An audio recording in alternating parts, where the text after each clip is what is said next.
মোটা হওয়ার কোনো আমল আছে কি জানতে চাই। সর্দি লাগলে নামাজরত অবস্থায় পকেট থেকে এক হাত দিয়ে রুমাল বের করে নাক পরিষ্কার করা যাবে কিনা, নাপাক কাপড় বালতিতে ধোয়ার নিয়ম কি, অজু অবস্থায় রক্ত বের হলে অথবা কারো রক্ত কাপড়ে বা নিজের শরীরের উপরে লাগলে কি অজু ভেঙে যাবে। হেয়ার রিমুভ যে ক্রিমগুলো পাওয়া যায় এগুলো দিয়ে নাভির নিচে লোম বা বগল লোম পরিষ্কার করা পুরুষদের জন্য জায়েজ হবে কিনা। মশার রক্ত যদি কাপড়ে লাগে তবে কি ওই কাপড় পরে নামাজ শুদ্ধ হবে। মাসিকের কাপড় বা প্যাড বাথরুমে ফেলা যাবে কিনা। ঘুমের জন্য ফজর নামাজ পড়তে পারি না, এক্ষেত্রে আমার কি করা উচিত। নামাজের সময় চোখ বন্ধ করে রাখলে নামাজের কোনো সমস্যা হবে কিনা। চলুন তাহলে আর দেরি না করে আপনাদের প্রশ্নের উত্তর দেওয়ার আলোকিত ভবনে আমরা প্রবেশ করি। বনি ইয়াসমিন আপনি লিখেছেন তাহাজ্জুদের নামাজের পর মোনাজাত করার সময় ফজর আজান দিয়ে দিলে দোয়া কবুল হবে কিনা। আপনি যেহেতু চেষ্টা করেছেন, আশা করি তবে আল্লাহ তাআলা কবুল করবেন। যদিও ফজর আজানের আগে, ফজর ওয়াক্ত হওয়ার আগ পর্যন্ত ওই সময়টাই দোয়া কবুল বিশেষ সময়, কিন্তু ফজর আজান হয়ে গেলে দোয়া কবুল হবে না এমন তো কোনো কথা নেই, অতএব আপনি দোয়া কন্টিনিউ করতেই পারেন। কবিতা শেখ আপনি লিখেছেন আমার স্বামী একটা পরকীয়া সম্পর্কে লিপ্ত ছিল, তারপর সে তার ভুল বুঝতে পেরে ওই মেয়েকে ছেড়ে চলে আসে, তাহলে কি আমার স্বামী ওই মেয়ের সাথে বেইমানি করলো আর ওই মেয়ে এখন শুধু নানাভাবে অভিশাপ দেয়, এটার কি হবে। আপনার স্বামী অন্যায় এবং জেনা লিপ্ত ছিল, হারাম সম্পর্কে লিপ্ত ছিল, জানতে পারার পর তিনি ফিরে এসে ভালো কাজ করেছেন। সেক্ষেত্রে ওই মেয়েকে অপারগতার কথা জানাতে হবে যে আমার যে মানে হারাম সম্পর্ক ছিল, আমি আল্লাহর জন্য সেটা ত্যাগ করেছি, অন্য কিছু নয়। এবং তাকে অন্য কোনোভাবে যদি আর্থিকভাবে ক্ষতিগ্রস্ত করে থাকে সেটাকে পোষায় দেওয়ার চেষ্টা করবেন তিনি, কিন্তু সে মেয়ের অভিশাপ দেওয়াটা অন্যায় হবে এবং সেটি তিনি হারাম হালাল না বোঝার কারণে করছেন। ইমরানুর রহমান ইমরান লিখেছেন আমার স্ত্রীর নেশাব পরিমাণ স্বর্ণ আছে, সেক্ষেত্রে কি আমি জাকাত দিতে হবে। আমি একটি ফিক্সড বেতনের চাকরি করি, আমার বেতন দিয়ে কোনো মতো আমার সংসার চলে, জাকাত দেওয়ার মতো অর্থ আমার কাছে নেই। এই বিষয়ে অনেক রকম মতবাদ দেখতে পাচ্ছি, সঠিক বিষয়ে জানতে। আপনার স্ত্রীর গহনা থাকলে তিনি তার গহনা জাকাত দিবেন এবং প্রয়োজনে গহনা বিক্রি করে জাকাত দিবেন, অন্য কোনোভাবে টাকা নিয়ে জাকাত দিবেন, আপনি দিলে আদায় হয়ে যাবে, কিন্তু এটা তার উপরে কর্তব্য। এবি সাইদ লিখেছেন জিন দিয়ে চিকিৎসা নেওয়া যাবে কিনা, জিনের সাহায্য নেওয়া যাবে কিনা চিকিৎসা করার ক্ষেত্রে। এক্ষেত্রে অনেক ওলামা ইকরাম, সৌদি আরবের ওলামা ইকরাম সেটাকে নিষেধ করেছেন, বিধায় আমরা মনে করি এটা অ্যাভয়েড করাটাই হলো সেফ এবং নিরাপদ। বিশেষ করে এখানে নানামুখী ফিতনার আশঙ্কা থাকে। আর অনেক ওলামা ইকরাম অবশ্য যদি ভালো জিন হয় তারা যদি কোনো সহায়তা করে সেটাকে জায়েজ বলেছেন। মোল্লা হেলফুল ফুজুল সংগঠনে এডি থেকে আপনি লিখেছেন মশার রক্ত যদি কাপড়ে লাগে তবে কি ওই কাপড় পরে নামাজ শুদ্ধ হবে। মশার রক্ত যদি কাপড়ে লাগে তাহলে ওই কাপড় পরে নামাজ শুদ্ধ হবে, কারণ মশার রক্ত যেটা সেটা প্রবাহমান রক্ত নয় এবং পরিমাণ অনেক অল্প থাকে, বিধায় এটি যদি কাপড়ে লাগে বা শরীরে লাগে সেই জায়গা নাপাক হবে না। ফাতেমা খাতুন লিখেছেন অসুস্থ রোগীর চিকিৎসার জন্য জাকাতে টাকা দেওয়া যাবে কেন, যদি তিনি জাকাতের হকদার হন, অন্য কোনো উপায় তার না থাকে তাহলে সেক্ষেত্রে অবশ্যই দেওয়া যাবে। সিদ্ধাতুল মুনতাহা লিখেছেন বাচ্চার এক জায়গায় থাকলে অন্য জায়গায় আকিকার ব্যবস্থা করা যাবে কিনা, হতে পারে, বাচ্চা যেখানে আছে সেখানেই করতে হবে, কোনো বাধ্যবাধকতা নেই, অন্য জায়গায় করলে আকিকা হয়ে যাবে।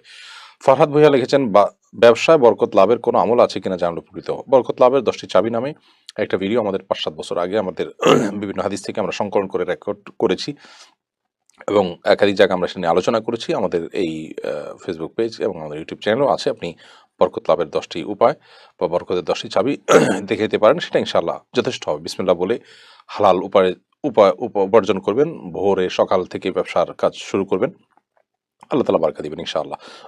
তাকওয়ার সাথে ব্যবসা করবেন। নিষ্পাপ মন এর দিকে আপনি লিখেছেন মাসিকের কাপড় বা প্যাড বাথরুমে ফেলা যাবে কিনা। যেখানে ফেললে নাপাক হতে পারে, অন্য শরীরে রাখতে পারে বা আপনার ফ্লোর ইত্যাদি নাপাক হয়ে নাপাকটা ছড়াতে পারে, সেরকম জায়গায় ফেলা সেটা উচিত নয়, জায়েজ নয়। বরং এমন জায়গায় ফেলা যেতে পারে যেখানে ফেললে নাপাকটা ছড়াবে না। সাদমান হাফিজ শুভ লিখেছেন সর্দি লাগলে নামাজরত অবস্থায় পকেট থেকে এক হাত দিয়ে রুমাল বের করে নাক পরিষ্কার করা যাবে কিনা। যদি খুব বেশি নাকের ময়লা বের হয়ে যায়, কাপড় চোপড় নষ্ট হবে, মসজিদের জায়গা নষ্ট হবে, নামাজের মুসাল্লা নষ্ট হবে, এরকম হয়, দৃষ্টিকটু হবে খুব বেশি, তাহলে সেক্ষেত্রে আপনি এরকম রুমাল ইত্যাদি বের করে খুব আলতোভাবে খুব দ্রুততার সাথে নাক পরিষ্কার করতে পারেন। শর্ত হলো আমলে কাসির যেন না হয়। আমলে কাসির না হয় মানে আপনি এটা করতে গিয়ে যদি এরকম একটা দৃশ্যের অবতারণা হয় যে দূর থেকে মানুষ আপনাকে দেখে সন্দেহের মধ্যে পড়ে যায় লোকটা কি নামাজে আছেন নাকি নামাজের বাইরে, এত বেশি যদি আপনি নর্মাল পজিশনে চলে যান নামাজের যে আপনার অবস্থা আছে সেখান থেকে সরে গিয়ে, তাহলে সেটা নামাজ ভঙ্গের কারণ হবে।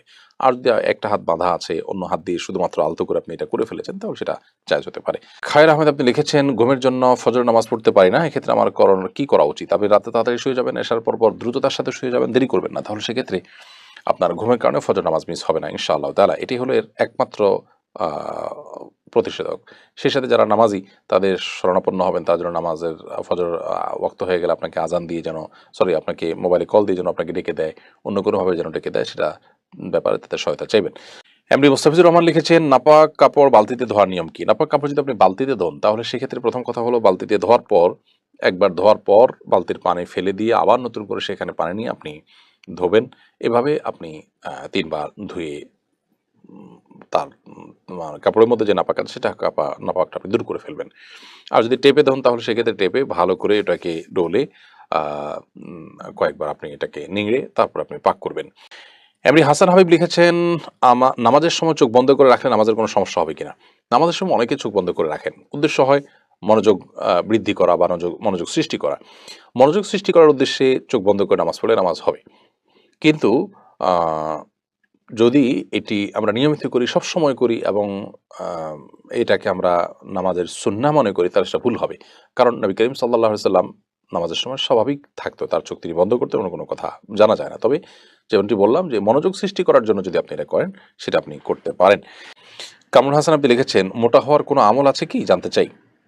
মোটা হওয়ার জন্য আপনি চেষ্টা করছেন কেন আমি ঠিক জানলাম না।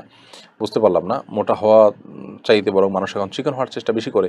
কারণ অতিরিক্ত স্থূলতা বা মোটা হয়ে যাওয়া এটা মানুষের কষ্টের কারণ। অনেকে অবশ্য অনেক বেশি হ্যাংলা থাকে, কিন্তু যত হ্যাংলা হয় চলাফেরা তত সহজ হয়। সুস্থ থাকাটাই মূল বিষয়। বিধায় মোটা হওয়ার চেষ্টা করা এটা তো স্বাভাবিক চেষ্টা নয়। তারপরও যদি কেউ মোটা হতে চান, তো কোরআন এবং হাদিসে এটার জন্য আলাদা স্পেসিফিক কোনো আমল আছে বলে আমার জানা নেই যে এই আমল করলে আপনি মোটা হবেন। এটা আপনার জেনারেল চাওয়া হতে পারে। যদি সত্যিই আপনার আরেকটু আ স্বাস্থ্যবান হওয়া, অর্থাৎ আপনার আপনি আরেকটু মোটাসোটা হওয়াটা আপনার প্রয়োজন হয়। যদি এরকম মানে আম স্বাভাবিক প্রয়োজন দেখা দেয়, তো আল্লাহ তাআলার কাছে আপনি জেনারেল দোয়া করবেন। বাস এটাই হলো আপনার করণীয়। এর বাইরে অন্য কিছু নেই। কিন্তু এটা যদি এমন হয় যে আপনার মনে করেন যে মোটা হলে দেখতে সুন্দর দেখা যাবে ইত্যাদি, অথচ মোটা হওয়ার ক্ষেত্রে বেশিরভাগ ক্ষেত্রে চর্বি জমে মানুষ মোটা হয়, স্থূল হয়। তো সেটা তো আমাদের জন্য ভালো কিছু না। বিধায় এক্ষেত্রে ভালো-মন্দ নিরূপণ করা উচিত। আমার জন্য ক্ষতিকর কোনো কিছুর দোয়া আল্লাহ তাআলার কাছে করা আমার জন্য জায়েজ নয়। আবার মোটা হওয়ার জন্য অনেকে অনেক ঔষধ ইত্যাদি আ খেয়ে থাকেন। সেগুলো বেশিরভাগ ক্ষেত্রেই আমরা জানি মানুষের স্বাস্থ্যের জন্য ক্ষতিকর। পশুর জন্য পর্যন্ত মোটাতাজাকরণের যে ওষুধগুলো আছে সেগুলো ক্ষতিকর। বিধায় নিজের শরীরকে ক্ষতির মধ্যে ফেলে দিয়ে এরকম কোনো শখ পূরণ করা জায়েজ নয়, সম্পূর্ণ নিষিদ্ধ। আল্লাহ তাআলা বলেছেন, ওয়ালা তালকু বিয়াইদিকুম ইলা তাহলুকা, তোমরা নিজেদেরকে ধ্বংসের দিকে ঠেলে দিও না। তোমরা নিজেদেরকে নিজেদের ধ্বংস ডেকে এনো না, ক্ষতির মুখে ঠেলে দিও না। অতএব ক্ষতিকর হতে পারে এরকম কোনো ঔষধ গ্রহণ করা জায়েজ নয়। মোহাম্মদ হাসান আপনি লিখেছেন, হেয়ার রিমুভ যে ক্রিমগুলো পাওয়া যায়, আ এগুলো দিয়ে নাভির নিচের লোম বা বাগল লোম পরিষ্কার করা পুরুষদের জন্য জায়েজ হবে কিনা? জি, জায়েজ হতে পারে। আপনি লোমগুলো পরিষ্কার করবেন, সেটা আপনি রেজার দিয়ে বা ব্লেড দিয়েই করতে হবে, এমন কোনো বাধ্যবাধকতা নেই। এই হেয়ার রিমুভাল যদি আ ক্ষতিকর না হয় শরীরের জন্য, সেগুলো ব্যবহার করেও আপনি আপনার এই লোমগুলো দূর করতে পারেন। তুহিন আ CHY আইডি থেকে আপনি লিখেছেন, অজু অবস্থায় রক্ত বের হলে অথবা কারো রক্ত কাপড়ে বা নিজের শরীরের উপরে লাগলে কি অজু ভেঙে যাবে? অজু অবস্থায় যদি রক্ত বের হয়, আপনি অজু করছেন, এই অবস্থায় রক্ত বের হচ্ছে, অথবা কারো রক্ত আপনার গায়ে কাপড়ে লাগছে, তাহলে ২ জিনিস। যদি কারোর রক্ত আপনার গায়ে লেগেছে, তাহলে সেটা আপনি ধুয়ে ফেলবেন। বাস, সেটার সাথে অজু যাওয়ার কোনো সম্পর্ক নেই। শরীরটা অপবিত্র হলো বিধায় ওই জায়গাটা ধুয়ে ফেললে পাক হয়ে গেল। কাপড় লেগেছে, সেই কাপড়ের সে অংশ ধুয়ে ফেললেন, পাক হয়ে গেল।